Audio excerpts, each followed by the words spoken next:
Am I wrong for asking my dad why his new stepkid's safety is my problem? My dad, M47, got married to Deb, F40, a few months ago.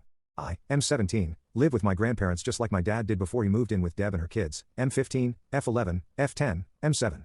I didn't move with my dad because I didn't want to uproot my life again, which we did a lot after my mom died, and I didn't want to deal with the headache that is Deb's oldest son. I don't know all the specifics of Deb's son's issues, but I know he has a caseworker and Deb gets all these services for him. To summarize everything, he has anger issues that make him violent and issues with authority that make him violent. He doesn't like school and doesn't want to sleep. He'd prefer to stay up playing video games all night and doesn't like when that can't happen. He doesn't want anyone in his space and he's really territorial about everything.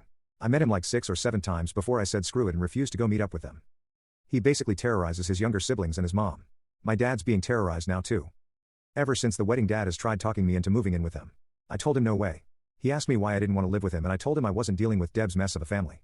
He said they're our family now too and I told him they're his. He chose that, but they'll never be mine and I told him there's nothing he'll say to change my mind about it. He told me they could really use me in the house and I could be a huge asset for the other kids and I could bond with them and help keep them safe. He told me their safety is a big concern right now and Deb's trying to fight for her older son's right to get a placement for some kind of help instead of just being thrown into some other kind of help that's not helpful and makes kids like him worse. He told me I have a duty to help the younger members of my family stay safe. I asked him why that was my duty and why he thought his new stepkid's safety was my problem. I said I really don't feel obligated to keep them safe. He signed up for it.